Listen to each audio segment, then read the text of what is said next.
अच्छा, sentence number 6 देखें। He not only comes here for swimming but also for coaching new swimmers. ये मैंने आपको करवाया भी हुआ है, जब मैं आपको नॉट ओनली बट ऑल्सो वगैरह करवा रहा था।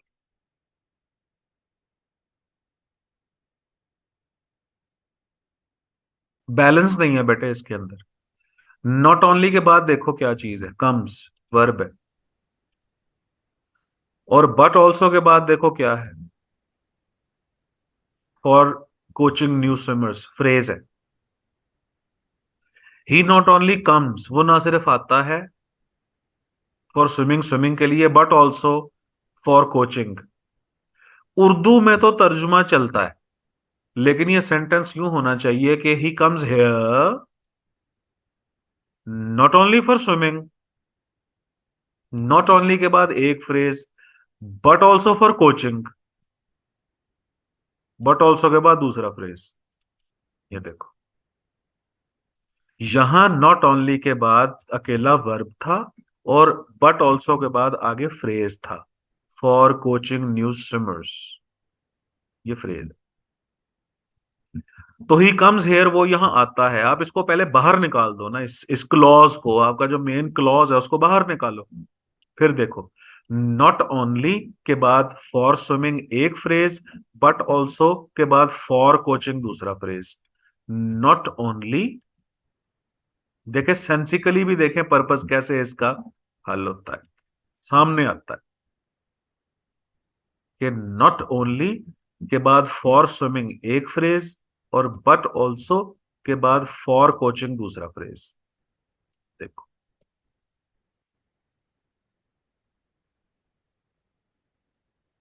अच्छा बताओ, इसकी समझ आई है बेटे? Yes sir. हाँ। तो बेहतर यह है क्लॉज। अच्छा फिर देखो, नॉट ओनली बट ऑल्सो की ग्रिप किसके ऊपर है, नॉट ओनली बट ऑल्सो का फोकस किसके ऊपर है। इसलिए नहीं कि ही नॉट ओनली कम्स, वो ना सिर्फ आता है, यानी नॉट ओनली का फोकस कम्स पे है ही नहीं।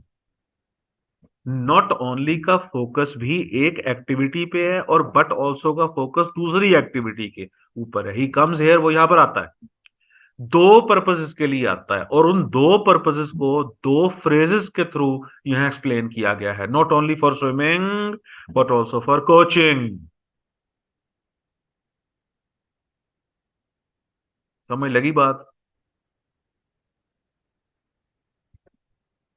अच्छा, सेवन सेंटेंस।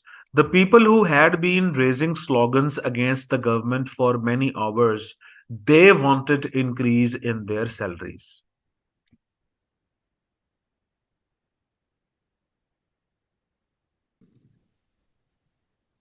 जी।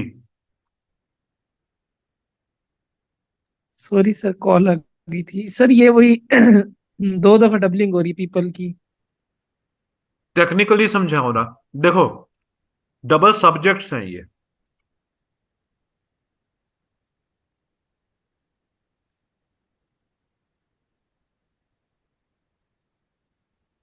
हु के जो बाद वाला क्लॉज है यहां तक, उसको हम कर लेते हैं अलहदा, ब्रैकेट डालते हैं। हु के बाद वाला क्लॉज तो रिलेटिव क्लॉज है ना, ये देखो, ये है रिलेटिव क्लॉज आपका। सब। यस हाँ। सर। अब देखो, अब ये सेंटेंस बनता नहीं, the people they wanted increase in their salaries. ये सेंटेंस अब यहां भी इसको करते हैं, हु के बाद से लेके आवर्स तक, इसको मैं करता हूं येलो कलर का। अब देखो, अब ये मेन क्लॉज सामने आ गया, the people wanted increase their salaries. ये देखो,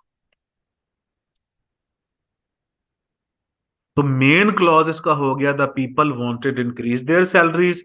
और हु के बाद वाला जो क्लॉज हो गया, वो क्लॉज हुआ रिलेटिव क्लॉज, क्योंकि रिलेटिव प्रोनाउन से शुरू हो रहा है।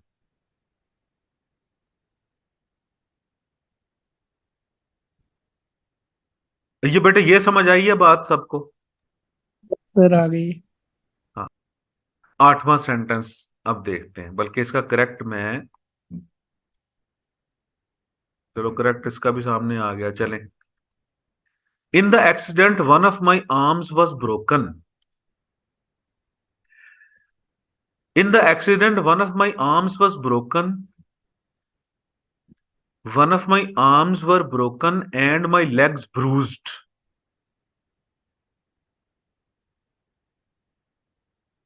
अच्छा, in the, half half passive में। हाँ, तो in the accident one of my arms was broken and one of my legs was bruised. अब देखिए, अब बैलेंस बनता है इसमें। One of my arms, one of my legs. अच्छा, मैं ये एक दफा इन पर्सन या फेस टू फेस क्लास में ये करवा रहा था, तो एक स्टूडेंट कहता है कि सर दोनों भी तो टांगे टूट सकती हैं।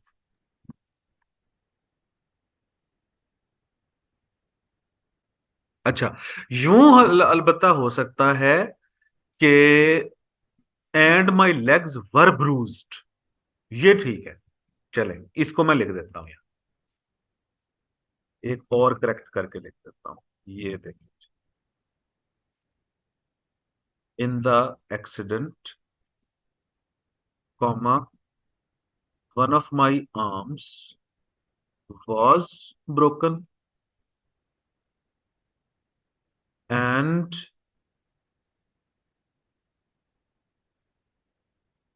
माई लेग्स ब्रूज्ड। ब्रूज्ड का मतलब वो उनके ऊपर खराश आ जाना।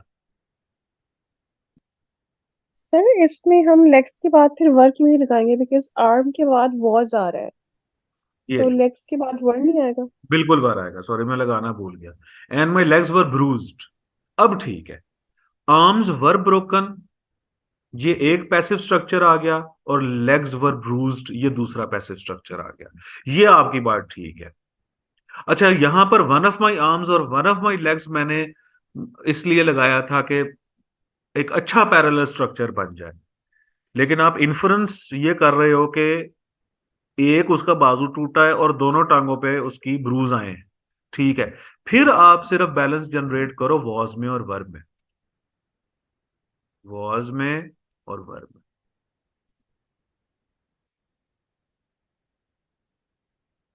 चलें, अब नाइन्थ सेंटेंस देखो, इसको मैं ऊपर करता ही नहीं। He is anxious not only to acquire knowledge but also eager to display it. Balance बनाओ, बैलेंस। अब नॉट ओनली और बट ऑल्सो, इसको हम करते हैं हाईलाइट।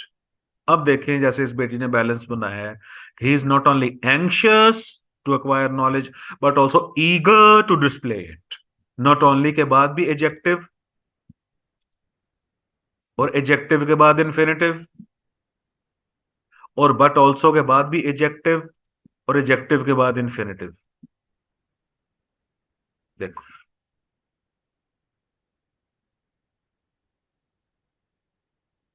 चलिए अब 10वां बनाइए।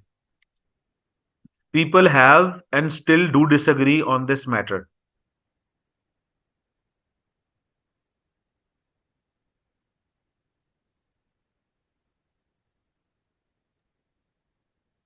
Sir people have disagree and still do disagree on this matter. शाबाश, अब देखो, अब वही बैलेंस का इशू है। देखो, ये हैव जो है, ये पोजेशन वाला हैव तो है नहीं, हेल्पिंग वर्ब है।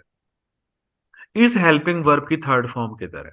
तो पीपल हैव डिसएग्रीड, लोगों ने डिसएग्री किया भी है, एंड स्टिल डू डिसएग्री, और अब भी डिसएग्री करते हैं ऑन दिस मैटर, इस मैटर पे। ये देखो, अब तो हैव के बाद अपनी, हर हेल्पिंग वर्ब का अपना मेन वर्ब होता है भाई। सर यहाँ हैव बीन नहीं लगाएंगे सिंपल, जिस तरह वहां बीन यूज किया था। पहला सेंटेंस है आई हैव अ कार, इसमें हैव पोजेशन है, ये हैविंग वर्ब है। दूसरा सेंटेंस है आई हैव बीन इन मरी।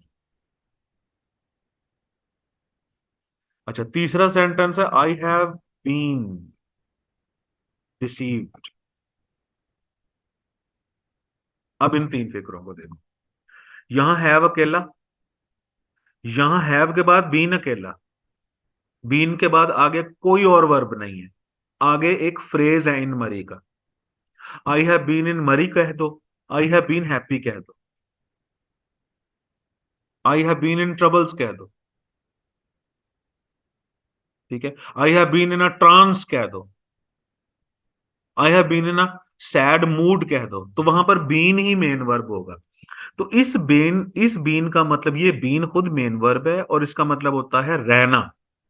आई हैव बीन हैप्पी। अच्छा, फिर अगर बीन के बाद थर्ड फॉर्म आती है तो वो पैसिव वॉइस होता है। अब तीन केसेस याद रखना, हैव अकेला, हैव के बाद बीन, और बीन अकेला, बीन के बाद आगे कोई वर्ब नहीं आएगा। और हैव बीन के बाद अगर कोई वर्ब आ रहा है तो वो, अगर तो थर्ड फॉर्म आ रही है तो फिक्रा पैसिव वॉइस का है। अच्छा, एक और फिक्रा देखो, I have been studying since morning. अब इन चार सेंटेंसेस को मेरा बच्चा कंपेयर कर लो। अब देखो, चार केसेस, हैव अकेला पोजेशन, हैविंग वर्ब होगा ये। अच्छा, हैव के बाद अगर बीन हो और बीन के आगे कुछ ना हो तो वहां पर बीन मेन वर्ब है, वो बीइंग वर्ब होगा, main verb. Been is the main verb. अच्छा, अच्छा, हैव बीन के बाद अगर आए थर्ड फॉर्म तो सेंटेंस होगा पैसिव वॉइस का। हैव बीन के बाद अगर आए आईएनजी वाली फॉर्म तो सेंटेंस होगा एक्टिव वॉइस का। चार ट्रिक्स हैं, चारों को याद करो। तलहा समझ आई है बेटे? Yes sir. हाँ, ये मेन चीजें हैं दो। ये हैव बीन के बाद third form passive voice, have been के बाद आईएनजी वाली फॉर्म। बल्कि यार, एक मैं तुम लोगों को एक रूल बता दूं, एक ग्रैंड रूल। ग्रैंड रूल ये है कि जो बी फैमिली है ना, is, am, are, was, were, be और been, is, am, are, was, were, be और बीन, इनके बाद अगर आती है थर्ड फॉर्म तो सेंटेंस पैसिव वॉइस का होता है जनरली। इनके बाद अगर आईएनजी वाली फॉर्म होती है तो फिक्र एक्टिव वॉइस का होता है। देखें, he is singing, active voice, इसके बाद आईएनजी वाली फॉर्म है। अच्छा, ही इज पनिश्ड, फिक्रा पैसिव वॉइस है, उसको पनिश किया गया है। अच्छा, he will be coming, be के बाद आईएनजी वाली फॉर्म, एक्टिव वॉइस का फिक्रा है। ही विल बी प्रेज्ड, देखें पैसिव वॉइस का। तो बी फैमिली के बाद अगर आईएनजी वाली फॉर्म हो तो एक्टिव वॉइस, बी फैमिली के बाद अगर थर्ड फॉर्म हो तो पैसिव वॉइस। दो ये उसूल याद कर लो आप, और उसके बाद दो ये उसूल याद कर लो कि जो बीन के बाद अगर, बी फैमिली के बाद अगर आगे कुछ और ना हो तो वो बीइंग वर्ब होता है, मेन वर्ब होता है वो।